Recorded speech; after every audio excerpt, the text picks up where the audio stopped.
Fifi lava fatalo fatu Samoa ile nei tulao la fiafi. Alo mai inisi neo papuponga wala Samoa Taulogologo. E te moati e tatu tala. E se fulu vai a solo fanga solo ai. Se polo kalame ua whaingoina. Lotu male COVID se fulu male iwa. E pei ona whaatau taia ele ofisa Missionary ale e kalesia whapotopotonga kerisiano Samoa. Lea whana nai se kone mo se tatu reboot. O le nei, e tupu le whātua tua i le taulongolongo atu. O le taulongolongo atu foi o i le awhionga le atua lea. O le whaamano si lea le apostolo Paulo i le ekalesia i Roma. I le tāua le ngaluenga taulongolongo e sanga tupu ai le whātua tua. I whaapena se le ngona i le tāua le whaamoemoe. Wa whaama ite le ofisa Missionary le ekalesia whaapotopotonga kerisiano Samoa. E ala lei se pol kalame wa whaingoina o le lotu ma le COVID se funu ma le iwa. E peo na fofoaina e whaanga solo i tutonu o le se funu vai aso. Ma o le aso sawa tuana i atu sa amata lo i aile nei pol kalame. E peo na amata me aile matanga luenga le pa, lo tufanga ma le ipata. I lalo le taita inga le susunga le toia ina le matanga luenga. O ia foio le taita i fono le fono tele le EFKS le susunga ia Iosefa o ile lea. Le nei pol kalame le ofisa Missionary. E lalo le vaenga la lato pol kalame sa whaingoina o le moe mana tunatu. E peo na sa asala lawina mua e la wala ata le EFKS TV. Le whaamoemoe a vea ia o onga i tua inu umafio anga. I sanga tape na atili ai le soifua maleola. I taimio whaanawelawe tutupu whaafua sei. Whaapea ma whaamai e iai le COVID se fulu maleiva. O se pito la awa le EFKS o le toi whaamanatu I tangata lotu. Ai meisio Samoa atoa. Le tāua le ola whaatuatua. Mafuta I le atua. Ma tausisia poloa inga watu ina mai. A wale malupui au a inga nuu ma ekalesia. O le nei fo I polo kalame o lo lango sua I ai nisio matanga luenga le malo. E peo matanga luenga le soifua malo loina. Matanga luenga o leo. Ma le pulenga o whaanawelawe whaafua sei matine mo. O le aso sa nei lea wa fofua o atuaini nei polo kalame tāua. I matanga luenga whale a lili sa whatamasi umu. O le aso lua se furu ma le walo au kuso. Lea wa whata oto e whaamai aile nei a o onga tāua. Ma o lo tatala le awanoa mo so se tasi e fia awai. E moli mawina le nei a o onga. Au tato iai pia le se solo whaafia I o le whaamai. O le COVID se furu ma le iwa. Le whana nei se kone mo lau Samoa Taulogologo. O le aso nafi sa whatautai ai. Se tufatufanga whailonga al matanga luenga o tina matamaitai. Hati nai o nuu maanga fiso o tai. Inisi o nuu ile motutele isalafai. Mo e walau tongia ma whaamanuia ina. Mo le whaamatanga o fia ina o ai. O se vainga le nei I le reports. Ua se fulu tausanga talu o na pasi aloa ia ina kapinisa. Le whaamatu ina mai o le pol kalame mo le whaamatanga o fia ina o hafio anga. Mai le ofisa tangata sa whawha mai mua mai whafo. I le matanga luenga o tina matamaitai. A tina ai o nuu maanga fiso tai. O le nei tamo whainga. O le sanga una ia lea o le taulamu o nuu.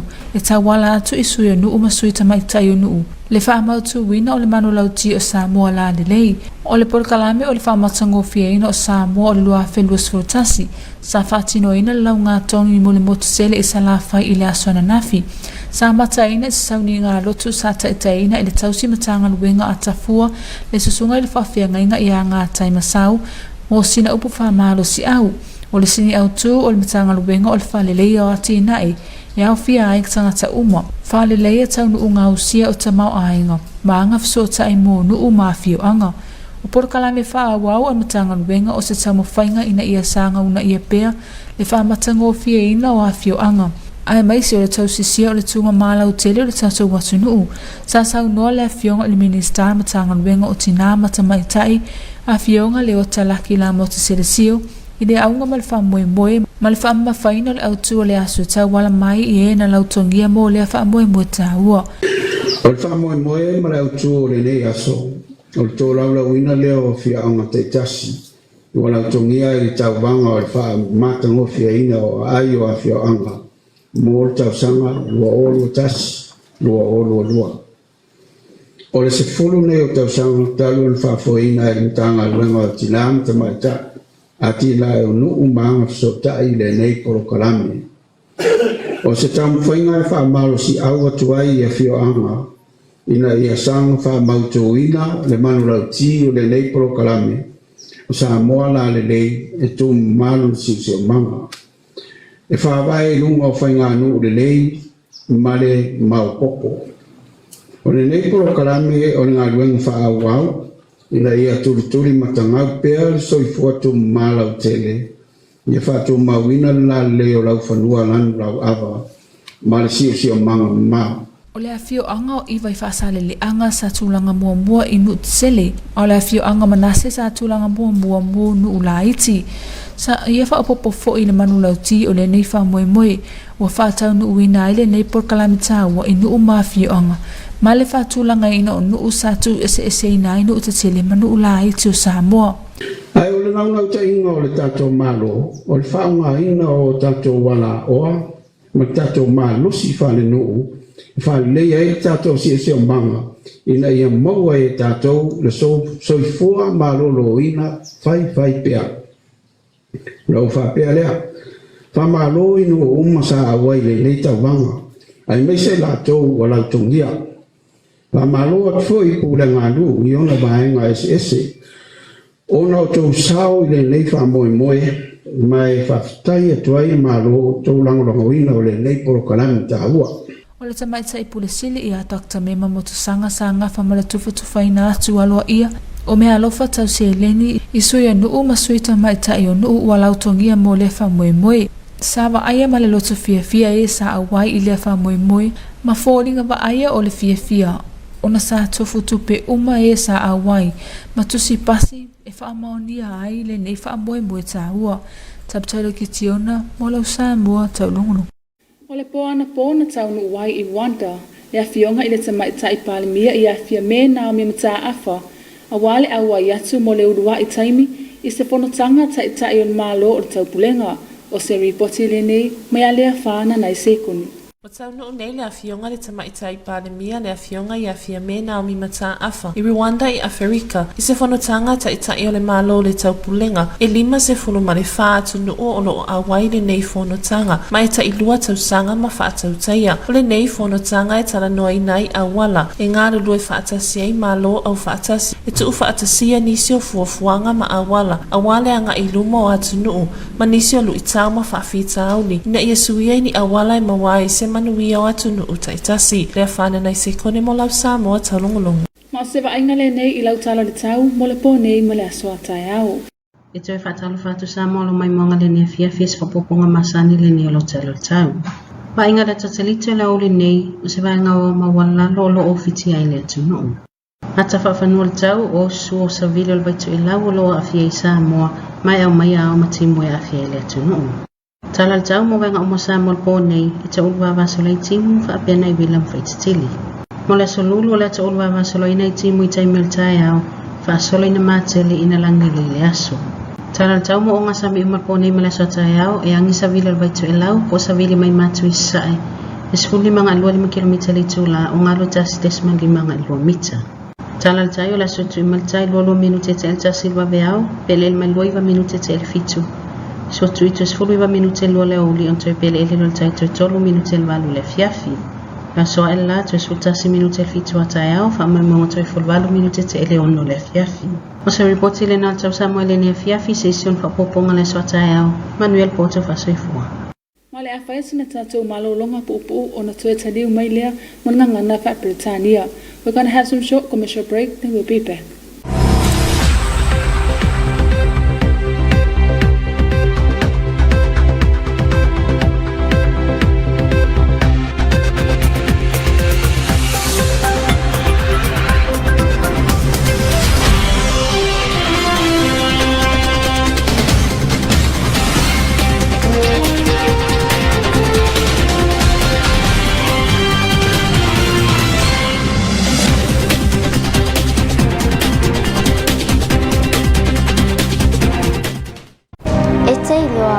Mawhai o na tafi e sere wha mai o le TP mai Samoa. E tutu se le pipi ngā o le pipisi o le siama TP, ma le vei rasi el COVID-19 fuluiva. Mawhai na tātou pupui o le pipisi atu I le isi tangata, pe a pupuni wha le leilo ngutu, pe a e tale, pe makatua foi. Whaonga lelei se solo mama e tale te mafatua iai ma awa le fian solo. Tātou ngā ludoi whātasi. E pupuia tātou umamai le tipi ma COVID-19. E whai ngō fie ma tau ngō fie puipuinga na ilo tonga fitinga.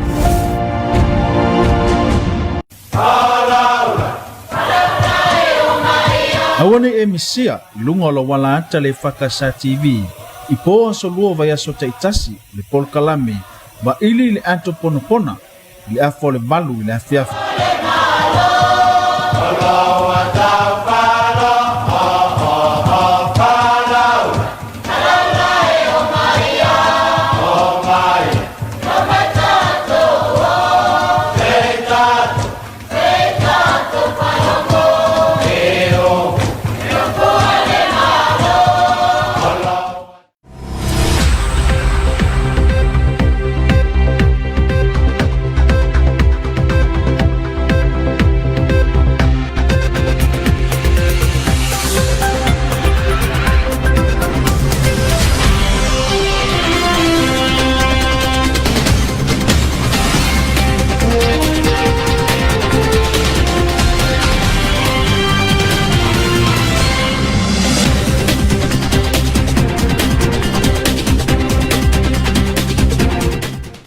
Good evening and welcome back to another edition of your TV2 News for tonight.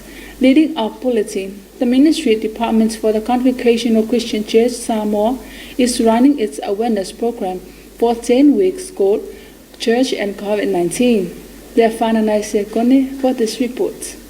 So faith comes from what is heard, and what is heard comes through the word of Christ. This was the Apostle Paul's word of encouragement to the Christians in Rome, highlighted the value of faith comes from what is heard through the word of Christ. It is the same motive used by the Missionary Department of the Congregational Christian Church of Samoa for their 10 weeks awareness program to the community called the Church and COVID-19. Last Sunday, the program starts from Lipalo to Fanga in Alipata district under the leadership of the Chairman of the CCCS General Assembly, Reverend Elder Josefa Uililea. This program is one of many programs done by the Missionary Department for the CCCS. Under their program named Moema Natu, it is a way of showing that the CCCS is stepping forward to support the awareness programs made by other ministries for our community to maintain good personal hygiene and for our community to take heed of public health measures. As we all know, the safety of our families, our churches, and our community is everyone's responsibility. The Missionary Departments for the CCCS is running its program with the good support from its partnership ministries such as the Ministry of Health, Ministry of Police and Prison, and the Fire and Emergency Service. This program is for all. Everyone is welcome to attend and participate in the program. Leafana Naisekone for your TV2 News. Yesterday, the Ministry of Women, Community and Social Development held its prize giving to all villagers participating in the ministry's ongoing program on beautifying of villages in the Big Island of Savaii. Here's more on this report. Yesterday, the Ministry of Women, Community and Social Development held its prize giving to all villagers participating in the ministry ongoing program of beautifying of villages of Savaii. It's been 10 years this program is still ongoing because it is a must for all to maintain the beauty of our country. The awards were announced in a prize-giving ceremony led by Reverend Ngatawai Masao yesterday, which was hosted by the Ministry of Women, Community and Social Development. Representatives from villages of Savaii were in attendance. Eva Fasalileanga was assessed in the big villages category and won, while Manasseh came first in the small villages categories. The Ministry for Women, Community and Social Development, Leo Talamo Tsilesio, said the event was about the beautification program, includes all villages in Samoa, with the purpose of cleanliness and beautification that aims at hosting tourists and visitors because of the vast contribution it has on our country's economy. The minister also thanked the Big Island of Savaii due to their preparations as they played host for celebrating our 60th independence. He acknowledged with much appreciation of the support and contributions in other aspects of our work, including maintaining peace and harmony within the villages, promoting of agricultural farming and other initiatives to ensure food security, as well as economic stability within the communities. The Chief Executive Officer of the Ministry of Women, Community and Social Development, Dr. Memamoto Sanga, reminds all participants to never stop today by receiving their prizes, but keep on the great effort for our community. Taulogologo for your TV2 News. The Prime Minister of Samoa, Missionary arrived last night in Rwanda to attend the Commonwealth Heads of Governments meeting for the first time. Here's more on this report from Missionary Committee. The Prime Minister of Samoa, Missionary, arrived last night in Rwanda to attend the Commonwealth Heads of Government meeting for the first time. The Commonwealth Heads of Government meeting is a pivotal agenda-setting and decision-making space for the diverse community of 54 Commonwealth countries with varying economic status and vast oceans between them. The leaders meet every 2 years to explore how they can pool their resources and innovation to transform joint challenges into exciting opportunities. Lefana Sekone for your TV2 News. And this is your weather forecast for tonight and tomorrow. Good evening, Samoa. Here is another edition of your weather bulletin for this evening.